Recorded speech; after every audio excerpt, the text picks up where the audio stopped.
Welcome to the 10th Smart Grid Customer Education Symposium. My name is Juliet Shavit, and I'm the founder of the Smart Grid Customer Education Symposium. I would say that we have had this event annually for the last 10 years, but we did have a pause last year when we faced unprecedented times, and we decided not to hold our event last year due to the uncertainties of the pandemic. But we absolutely made the decision to come back stronger and in a new format. And I will tell you, it's been a very interesting experience preparing for this year's event. This year's virtual event allows professionals from around the world and around our country to participate in unprecedented ways. I'm pleased to say today that we have utility professionals zooming in from all corners of the globe, from Europe and Latin America to our friends in Asia, Africa, and the Middle East, who are all logging on different time zones to listen to our stellar lineup of speakers at this year's event. And let's not leave out, of course, our friends and colleagues from across our country, from public utility commissions to stakeholder groups, to ISOs and technologists, professors, and solutions providers. And of course, our policymakers in DC and on the state level, from our distinguished keynote speaker today, Congressman Mark VC of Texas, to representatives today from the U.S. Department of Energy, the Environmental Protection Agency, and the Department of Transportation. We are so pleased that you could be with us here today.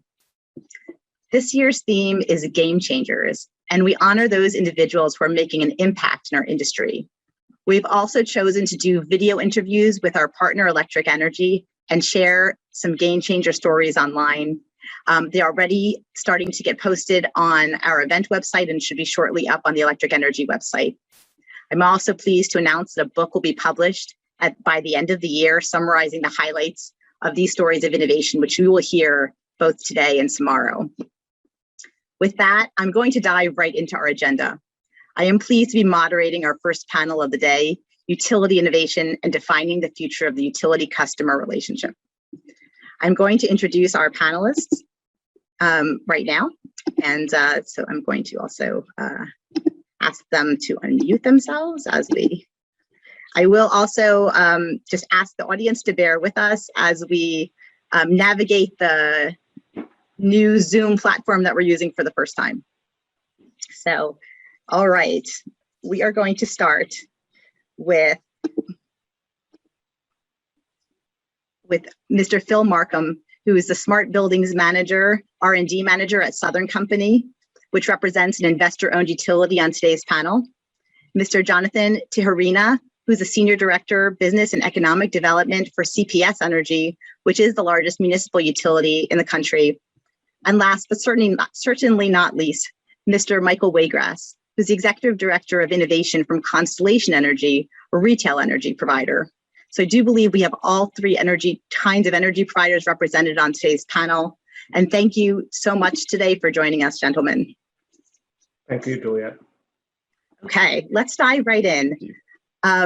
This was recommended by one of our panelists, and I think it was a great way to kick things off. There is so much technology in front of us today. There from smart technologies, applications, optimization of the AMI data that we are all now starting to learn with. I believe you all have meters deployed or are using this AMI data. Can each of you maybe paint a picture of what it would be like to be a customer in your service territory, maybe in 10 years? Especially since we have different types of energy providers, I think this would be a great way to kick off the session. And with that, maybe Jonathan, do you want to start us off? Sure, I'm happy to. And thank you again for having me join today, and hello everybody participating via the new virtual world we're in. So San Antonio is a pretty exciting place. So CPS Energy, as Juliet mentioned, we are the largest municipally owned electric and gas utility in the United States. And from our perspective, what's been really interesting is that we are seeing, astronomical growth here in our community. We are already the 7th largest city in the United States and the 2nd largest in Texas. And usually when I say that, people kind of think about that differently. What are you saying? You're bigger than, maybe the Dallas area? And the reality is we are. We're growing, in the high percentages year over year. Some stats that are out there that I think are interesting to help kind of shape the story around San Antonio is that between 2010 and 2020, we saw 18% growth in our population. And we actually saw our average age decline down to about 33.6, which makes us an extremely young community. And we've recently been highlighted as a community that is very attractive to millennials. And so not only are we seeing huge growth, but we're actually seeing our community age go in the opposite direction, which is really interesting when you think about it from a utility perspective. You know, not only are we trying to figure out how to deal with all of the innovation and disruptions that are happening in our industry, but we're also having to figure out how we deal with this customer of the future, right? Different expectations. It's a mindset of, what have you done for me lately? What are you doing for me now? And what can you do for me in the future? And so as we think about what we look like in the next 10 years, the idea around products and services and around the idea around flexibility is really a key component and key strategy to CPS Energy and what we're doing here in the community. Excellent. I have no particular order that I'm going in, so I'm just going to use the order on my screen right now. Mike, do you want to maybe add to that from your retail perspective? Sure, I just had to unmute myself, so I apologize. But thank you, Juliet, for having us here today. So as you mentioned, I'm with Constellation, which is a leading competitive energy company in the United States. So we provide power, natural gas, renewable energy, and energy management products for both homes and businesses across the United States. We have on the retail energy side, on the consumer side, which is where I work. We have about 2 million customers, and our customer base is very diverse. So we definitely don't have a one-size-fits-all solution for everybody. But if we think about 10 years from now, I think we're at the early stages of really leveraging AMI data. We are also experimenting with IoT technologies. Customers are really responding to things like bill prediction, disaggregation. We have an amazing offer around in Texas, specifically around fault detection and home services. So we're seeing kind of a convergence of these different applications. And so I think in 10 years, I think we'll obviously see some maturity in these offers and these technologies. And I think we like to think that customers will be able to truly achieve a self-optimizing home or business, where all of these technologies and all the data services, are able to be leveraged, to optimize the energy usage, the comfort and convenience applications, and all of those things that and all those benefits that those can provide. So it's very exciting, but we're still at the early stages, so there's a long way to go. But there's a lot of optimism, at least from our perspective. Sounds great. Bill, can we hear? The Southern has a very large footprint. Hey everyone. So Phil Markham from Southern Company. I work in our research and development department. Good morning, good afternoon, good evening to wherever you are coming to us from in the world. Exciting to have such a diverse audience. We're a big IOU, investor-owned utility in the Southeast US. So we own generation, transmission, distribution, all the way to the meter. I think it's an exciting time over the next 10 years to be working as an electric utility in the utility industry. If you're an industrial customer, my hunch is we'll be able to provide you the energy for maybe your industrial process that currently we're not. Maybe it's some other fuel type. Maybe we're providing you the electricity, or maybe we're providing it to you as a low carbon fuel. I think we'll see that in 10 years. If you are a business or a residential customer, we may be powering your transportation. I think that's going to be a huge change. A lot of the other panelists talked about, similar things, targeting, messaging around energy use, new rates, new, smart gadgets for home and business. I think we'll do more of that. To sort of, I think things that excite me that I think we'll be able to offer more of in 10 years. If you're a rural customer, we have a lot of rural customers in the Southeast. Some of them don't have access to great internet. and we're seeing this a little bit already, but I think in 10 years, it'll be pretty comprehensive through the investments in smart grid infrastructure and the fiber that we're putting in or upgrading for resiliency on the distribution system. We'll be able to provide really fast internet to some of these rural customers. I think that's exciting. We may also be providing more comprehensive builder programs. So you may see us working with builders for new homes. Maybe we will be incentivizing really energy efficient modular home construction or even 3D printed housing. So it's an exciting time to be working for an electric utility, I think. Well, I definitely think this audience is pretty lucky. I probably should have during the intros, I was so concerned about making sure everyone's title was correct, to really give each of you the credit that you deserve. You were all handpicked to be on this panel. You all are engaged actively in innovation at utilities. So you don't just dream, right? You actually implement. And I think that's really important. And I think that our audience can really appreciate that. Because I want to just piggyback on the personal kind of approach to this and the fact that you each come from different types of energy providers, and then you also each have tremendous amount of experience in areas of technology innovation. I wanted to personalize this question a little more and maybe ask, I'll start with Jonathan again, what on a personal level is really exciting you out there? We seem to be flooded with energy applications and technologies. What hits home to you?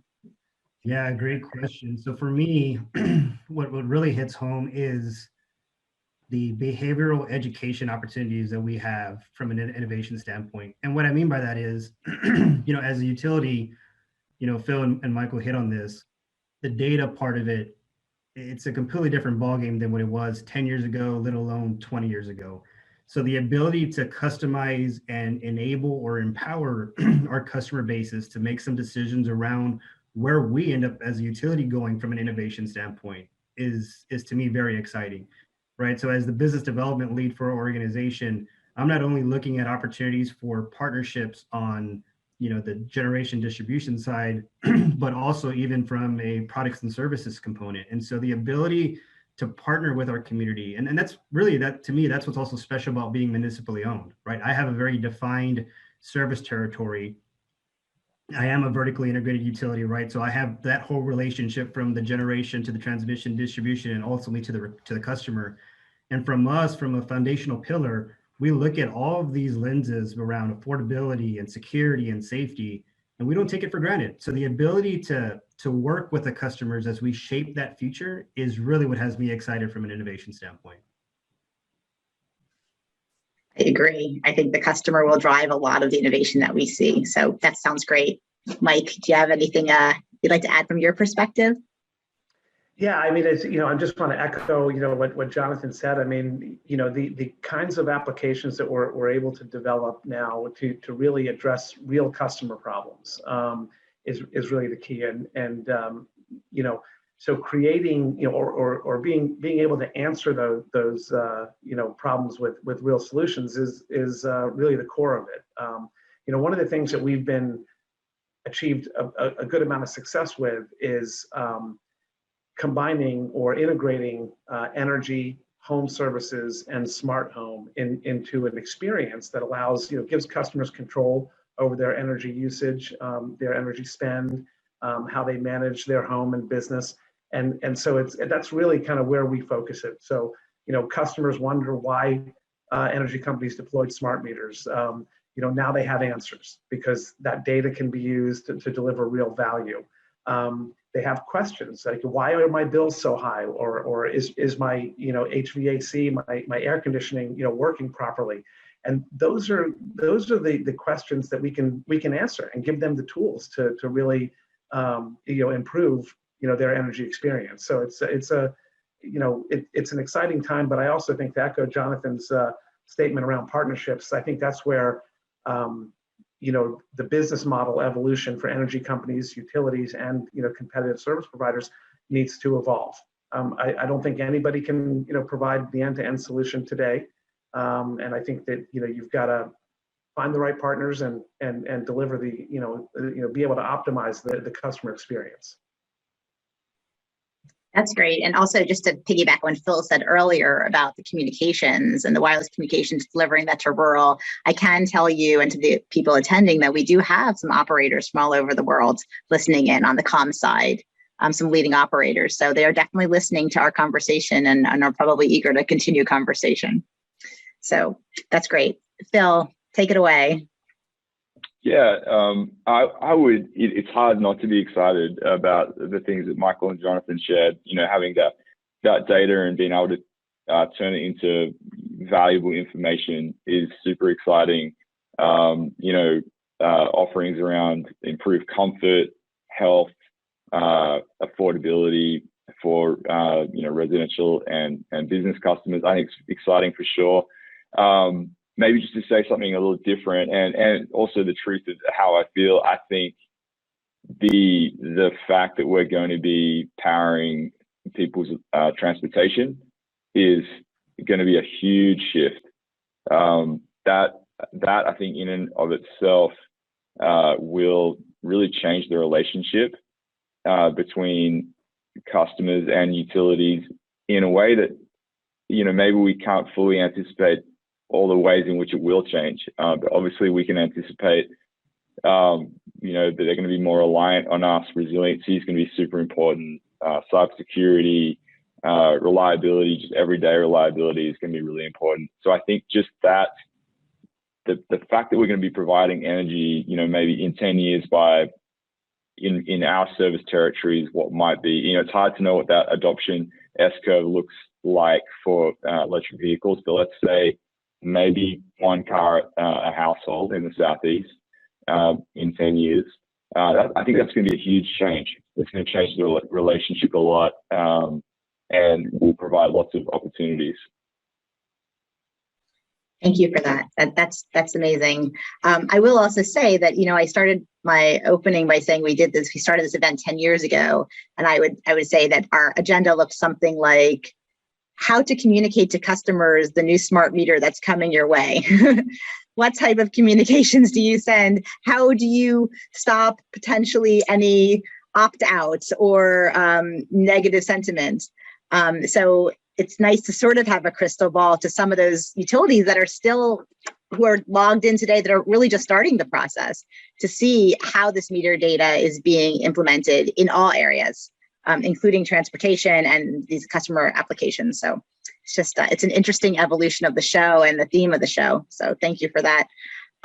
So we're talking about big topics, innovation. What are we excited about? Let's talk a little bit more tactically in terms of our organizations and maybe infrastructure or organizational investments that we're making to prepare for these futures, whether that is on transportation side, electric vehicle infrastructure, whether that is evaluating, you know, different kinds of technologies that are coming your way. What would you say you're doing at your own utility right now to help prepare for what's coming our way?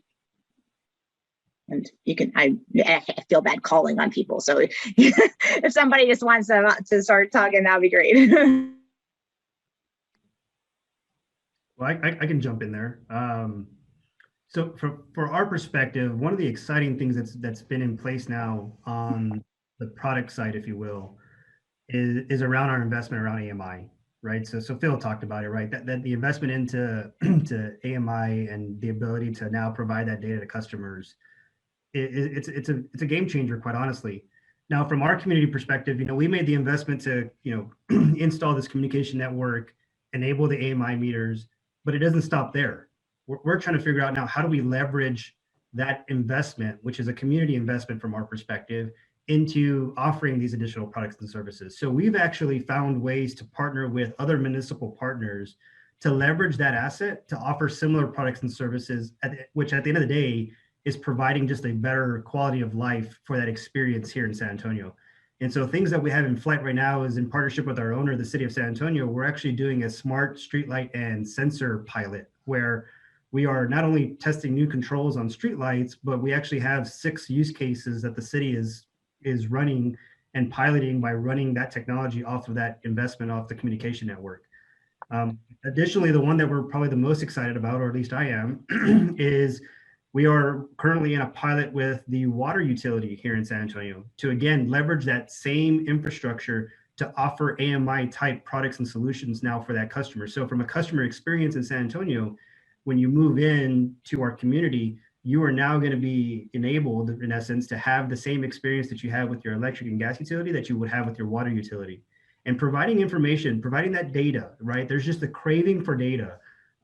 We think that, customers would just overly, enjoy that experience. And so, making investments like that on the products and services side, but also making investments from our perspective on the generation side, right? We, as I mentioned earlier, we're a vertically integrated utility.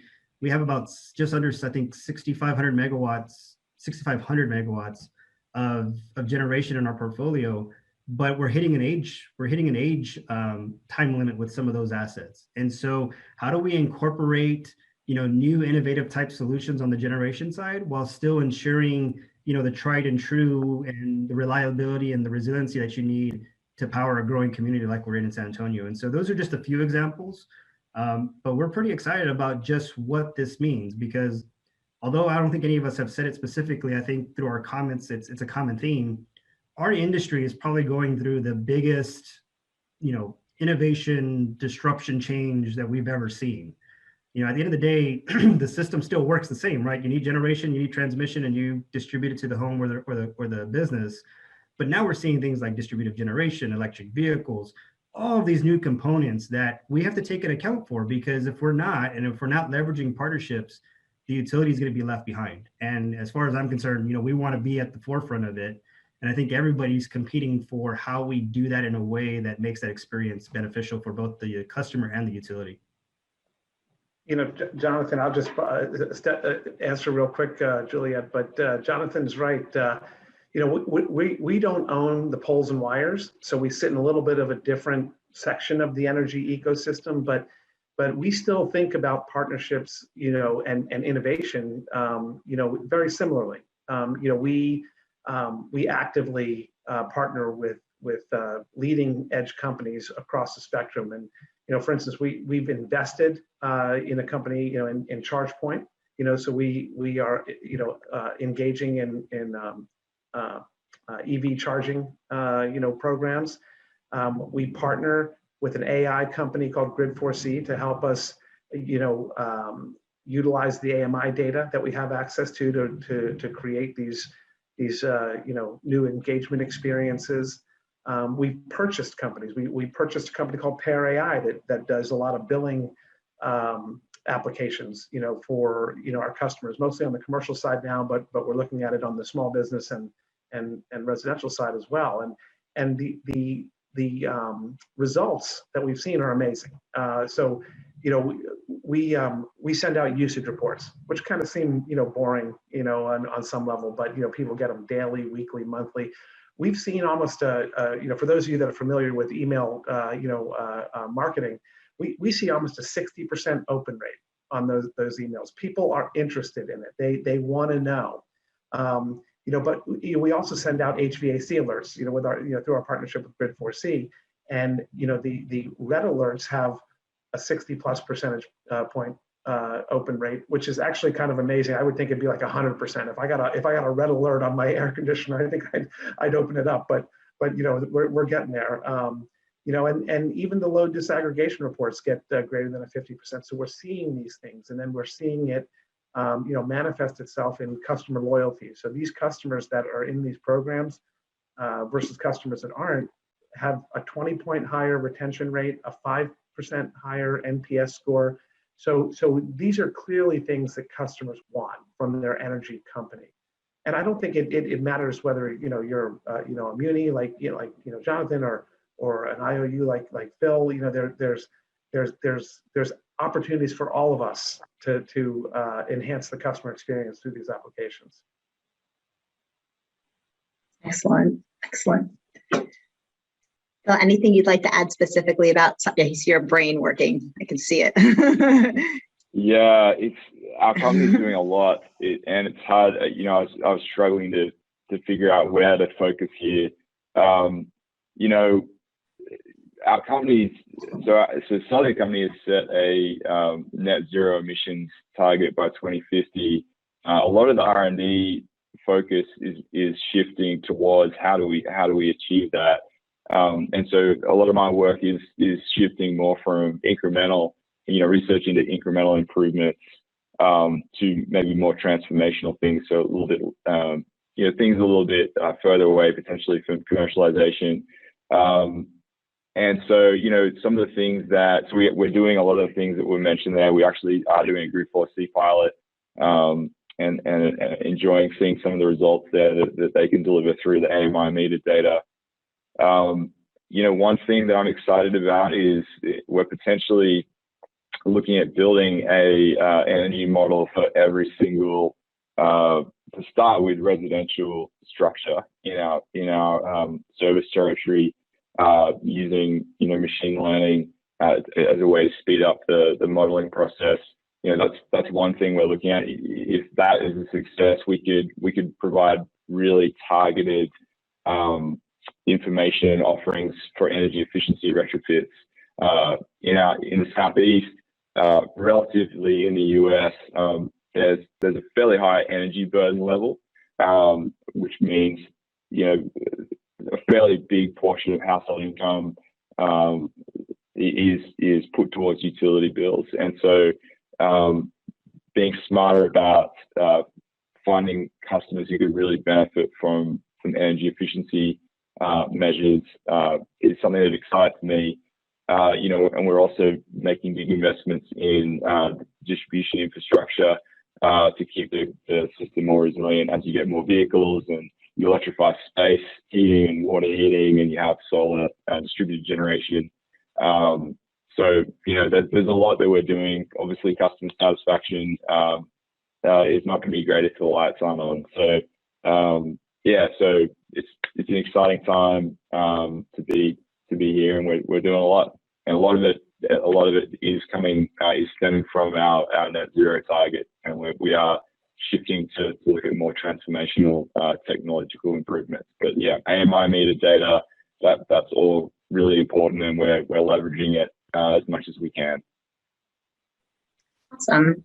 So I know that there are probably a lot of people listening in today that wonder how you approach innovation. How does a company with a great idea, a great application, how does the utility evaluate these types of technologies? Do you do a lot of pilot work? What's the process at a utility? So on a topic as broad as innovation, with as wide a net as we cast, how do you start filtering these ideas and developing a process for sorting them through and really, implementing, trying some of this innovation? For whoever would like to answer that. I can start for sure. It's an interesting process, and in a large company, there's always challenges, sometimes to innovation. But I think where Constellation has distinguished itself, from my perspective, is in thinking about it. And Juliet, you say this often, putting the customer at the center of the conversation. And I think that's important, and I think I'd like to think that that's our focus at Constellation. But in terms of process, we think about and we get feedback. We survey our customers a lot. We find out what problems they expect us to solve for them.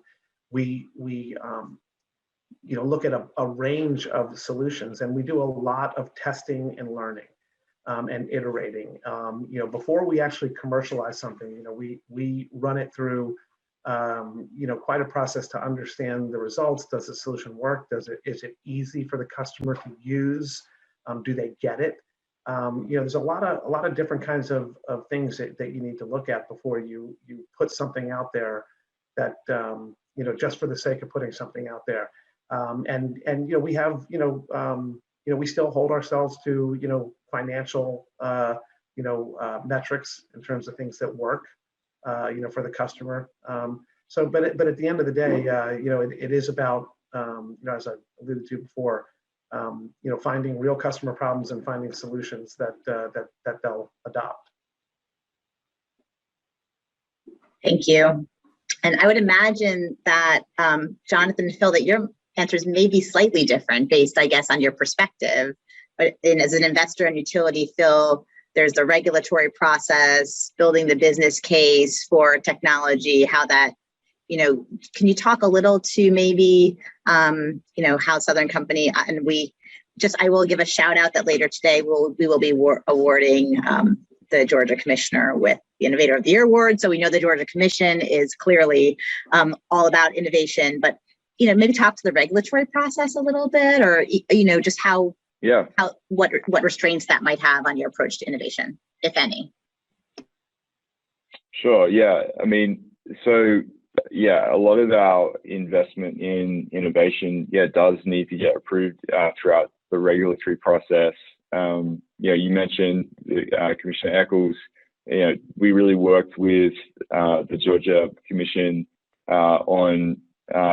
They've been really supportive. I think one initiative would be good to talk about is the smart neighborhood that we built in Atlanta, where I think that's been a really successful pilot. We're just kind of kicking off the research now, but we've already learned a bunch. But instead of that, so that's a neighborhood of 46 townhomes where we're essentially asking, can we keep the system resilient with a lot of PV, battery storage, electric vehicles in the garage, basically the neighborhood of the future. And so we're testing it in a little microcosm there. It's a large field pilot, if you will. And that's been really good so far. We're getting feedback from customers. We've already learned a few things. We're trying to do some pretty cutting edge things with control of the water heaters and the thermostats in a way that can make those things a resource for the grid, both at a system level and a distribution level, without impacting the customer. And we've already ran into something where we didn't think through the customer experience enough. It's a learning process there. And that's been really good. Instead of rolling out a huge program, we're kind of just getting the lessons from in a microcosm at the smart neighborhood. So some of the innovation has to come through that regulatory process. I think just to step back, how does our company approach innovation? I think Southern Company has tried to infuse innovation into really every organization in the business. So even if you're a line worker, you don't tend to think of those folks as being innovative necessarily, or that being something that's really asked of them.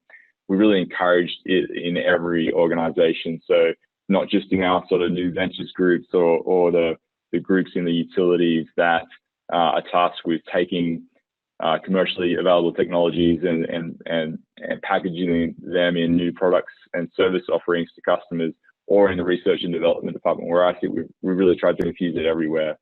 And I would just say, we approach innovation. We need to get regulators on board. We need to think about, is it going to help decarbonize the system? Is it going to do it affordably, safely? Is it going to improve resiliency? Those are the things we're thinking about.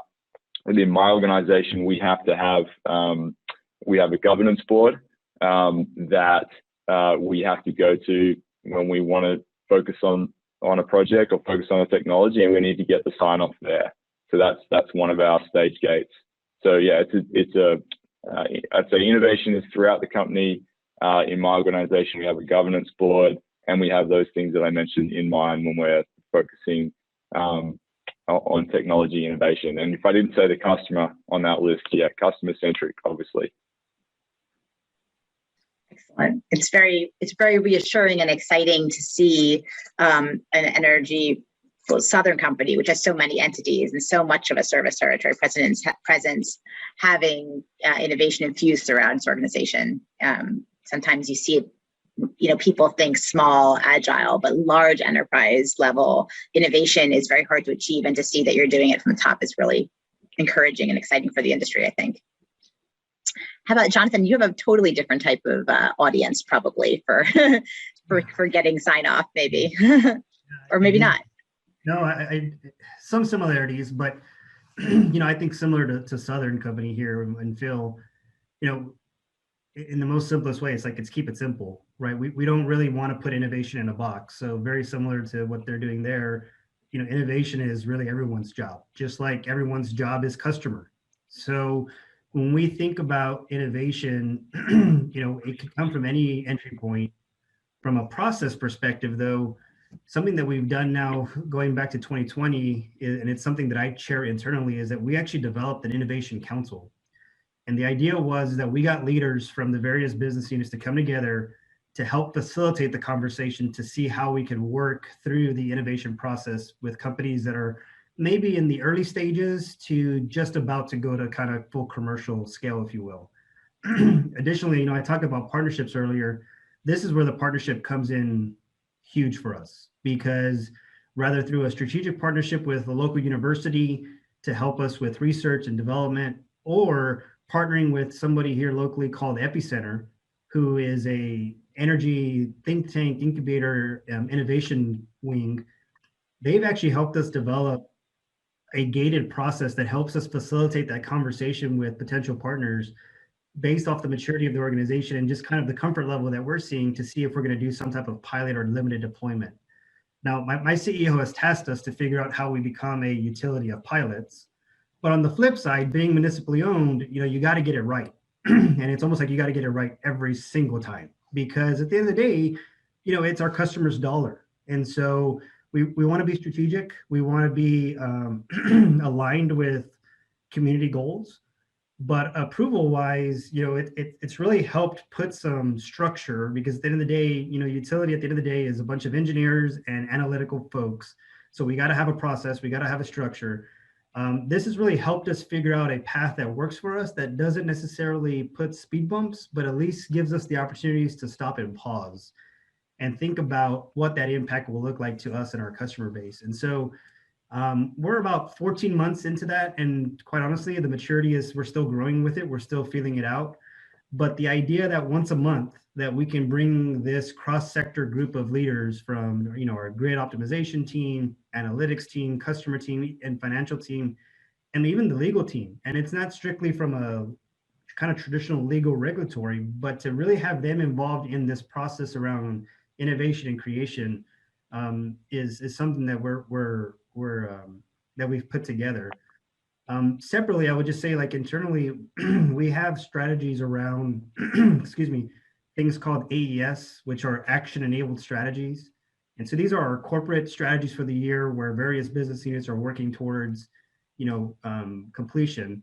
And what we have found is that there's opportunities for us to partner with them in those groups to help spur the innovation conversation. So not just relying kind of like on the run-of-the-mill type solution, but looking for ways to cultivate that conversation. And it's amazing what just comes from getting the right people in the room and just having that type of conversation. I think a lot of us are limited on the ability to actually just stop and brainstorm and whiteboard and really innovate. So now we've actually dedicated time to that ability to do that, which, coming out of COVID is a little different than probably what it would have been, 24 months ago. But at the same time, there's just new opportunities that come from all these challenges, which is the fun part, really. That's really exciting. And as I listen to each of you, and you each have your own parameters for innovation and how you test and trial technologies, I also kind of see us maybe as an industry as having our own checks and balances systems, right? Because we have somebody who's looking out for the municipal and the communities, and we have investor-owned utilities, and then we have retailers who have completely different regulations in terms of how they can measure and try technologies out. So I think forums like this, where we can share our stories and really learn from each other, provides like a lot of value to the industry at whole, especially as it's going through this wild transformation at such a rapid pace, I think. So Juliet, I'd just like to add one thing, and listening to Phil and Jonathan, I think it's an unbelievable perspective, but I think they both hit on a key point, that innovation has to be kind of institutional. It has to be everybody's job. And, that has to come from the top. So if there's any leaders out there in the audience, it all does start from the top, and people will embrace it. And if it becomes part of your culture, part of your DNA as an organization, then you can accomplish great things. And I think that you've heard some great examples here today of the kinds of things that can foster. And I would be remiss in saying, if in not being able to call out, the support that Exelon leadership and Constellation leadership have done, on the retail side, in helping to foster that. And I would say, from the customer perspective and someone who helps design customer education programs and engagement, that this sounds incredibly exciting. So, not to overestimate the interest level of the customer in this type of innovation. So I'm sure, that you definitely speak amongst yourselves, but I would imagine, and having done a few focus groups of my own in areas of technology, that your customers might be equally excited in your passion towards innovation, that is coming from the top, that it's fundamentally in your organizations and it's going to somehow trickle down to them. I'd imagine that's also a pretty powerful storyline. Absolutely. And so I'm just going to pause for a second and let the audience know that there is a Q&A button at the bottom of your screen. If you want to send in questions to the panelists, I will look at them and I can ask them to the panelists. I still have my own questions and I can see the questions coming in, but I did want to open that up to the audience as we're approaching the sort of the 15-minute mark. So thank you. And I just want to come back to AMI, because I think that's where this conference really started. Smart grid, we were rolling out meters at one point, and the idea was, are we done when the meters go in, right? We've built the network, utilities can now bill in real time, right? But now at the same time that we were providing these billing solutions, we were also opening up web presentments that customers could see there. And by doing so, at that point, we were changing the conversation really between the utility and the customer. So now that this data is available, can any of you, I know that you were all talking about this in different elements, but could you talk a little bit more to maybe some specific initiatives on how you're using this AMI data and the investments you made in AMI? I think this would mean a lot to the policymakers, the commission staff who's paying attention, but also to people who are just utilities are just putting in meters for the first time and trying to figure out how to articulate those benefits. So if anyone could comment on this area, that would be great.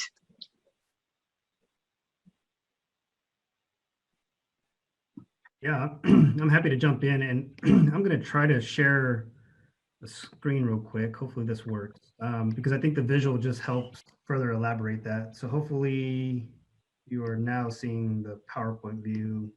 The main thing about this, and the reason why I like it so much, is because, if you're talking to a grade school elementary person, or even, your grandparents, you can really walk them through the idea around what a communication network and what the ability to have to enable new products and solutions really means. And so for us, this journey really started back in like 2011 with the investment into that infrastructure. But in 2017, we started calling this path our flexible path. And the idea is that we wanted flexibility to incorporate new technology, new products and services, while still balancing the tried and true of, at the end of the day, of what we need to do, which is deliver, energy to the end user. And so what we've seen here is we're looking at business models to figure out how we continue to monetize our investment. I spoke a little bit earlier about what we're doing from a partnership here with the city of San Antonio and a smart streetlight sensor perspective. But even looking at what we're possibly going to be doing with the water utility, we have a great partner in Itron who built out that infrastructure for us and works with us as a true strategic partner. And together we are working with the process of doing this with the water utility, and we're currently in the pilot phase right now. But we're looking at potentially adding 560,000 additional endpoints to that infrastructure, and we've been able to monetize that. And at the end of the day, the investment goes twofold, because this one investment from the community now provides this benefit to both entities in a lot of ways. And so, finding ways to continue to offer that incentive to the community is helpful. And I think also what's important is you want it as seamless as possible. So we talked about a little bit earlier about the customer driving, our strategies around innovation, which is true. But I think on the flip side, it's also for us to make it as seamless as possible for that customer, right? It's almost like we want the customer to forget that we've done these things, because again, it's about the experience. We want them to feel, that we're reliable. We want them to feel that they're comfortable with us. And at the end of the day, that relationship is really what drives, for us to move forward. And And, everyone's talked about it, right? Electric vehicles will be another component, how we charge those, eventually do we do, vehicle to grid type powering and backup solutions. And then quite honestly, here in Texas, everyone's working towards what additional resiliency options look like, post the February storm that brought issues to here in Texas. So, again, it's looking at the tried and true and making sure that at the end of the day, we do really, really well what we're tasked to do, but at the same time, figuring out, based off that customer journey and that customer experience, how we install these different type of solutions to help to innovate really at the end of the day. Well, it certainly is resembling something of a smart city, right, in terms of seamless experience. And I think that this leads to one of the questions that we have from the audience. The question is for Phil.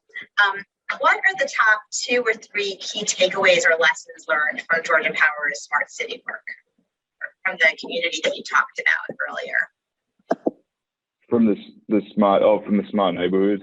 And a smart neighborhood, yes. Well, yeah. So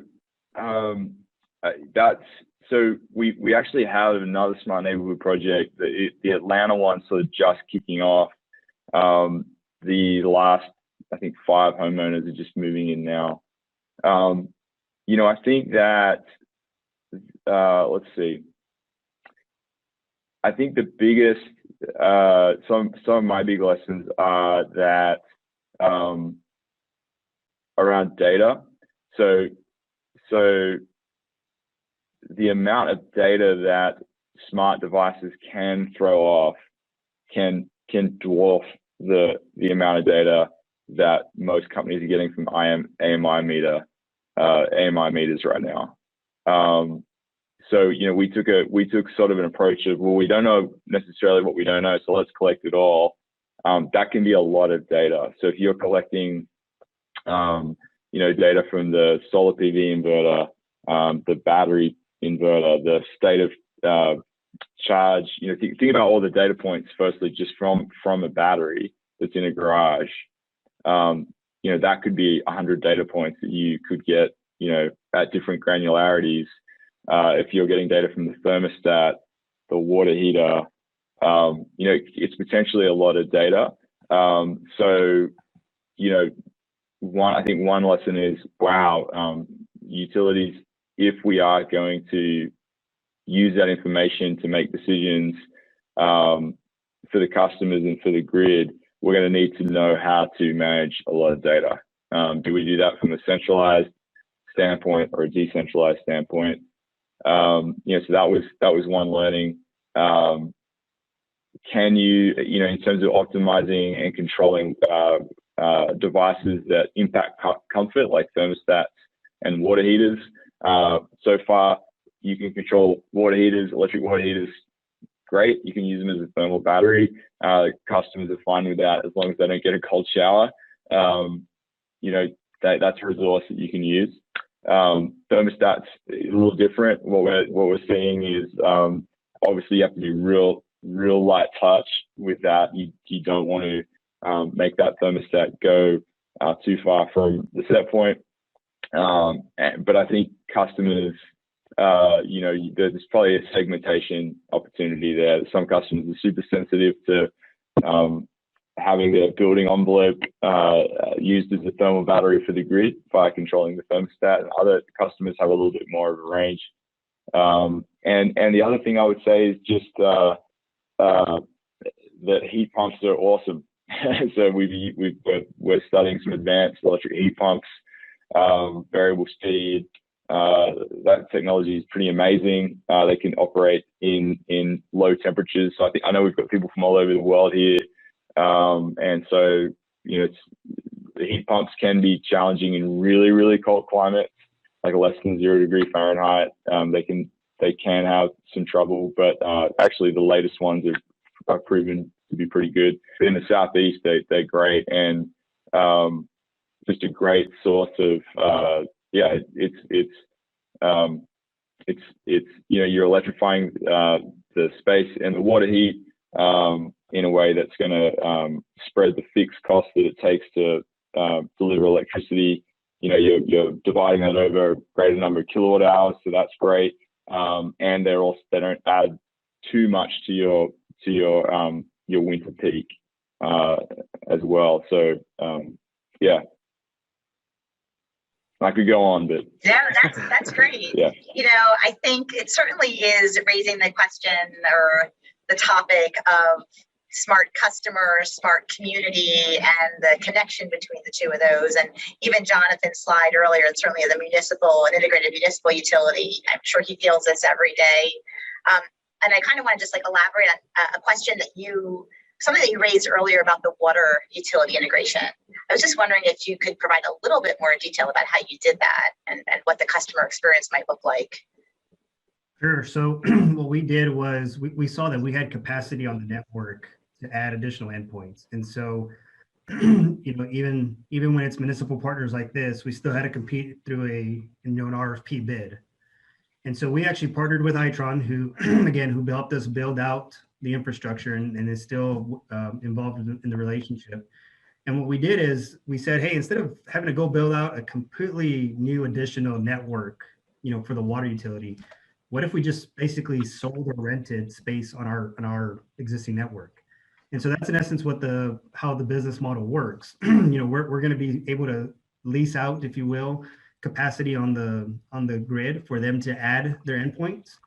And from a technology standpoint, we'll be one of the first cities where the communication will happen between the water meter, the gas meter, electric meter, and in essence, go back and provide that same data. So from an experience standpoint, ultimately SAW's customers, which are our shared customers, will have a very similar experience on the water side that they do on the electric side, which means, data intervals coming at different variations based off of whatever SAWS ends up deciding, data and information along with web portals to be able to see their data in real time and dictate issues with the water system. And then there's even talks about how it would help them from a leak awareness perspective and leak prevention. And so that's what that experience ultimately will look like. But it really is a strategic partnership in the making here from two municipal partners coming together to leverage community investments to offer that experience from the whole experience on the utility side. That's extremely interesting. And the idea of leasing space on the AMI network, even obviously as the utility, it's different, you have a very specific partner in that respect, but it's actually the first time I've ever heard anything like that. So I think that's really interesting. As we come to sort of the end of the hour, does anyone have anything that they would like to share that I have not asked you specifically, anything at all that you're doing or want this audience to be aware of, any advice for other utilities on the line? The only thing I'd like to say, Juliet, is that I think it's an exciting time to be in energy. And, there's a lot of focus on it from a lot of different perspectives.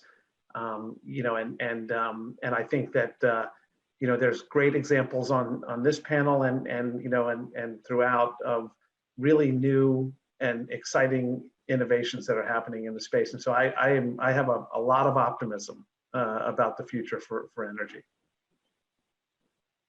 Yeah, I agree with that. And I would just add from an awareness piece, don't forget about your stakeholders, right? The ability to communicate, even if it's just milestones or progress or generic updates, it goes a long way with that experience and the transparency.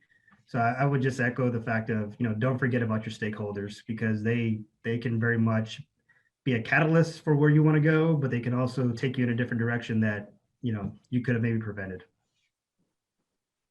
It's very sound advice.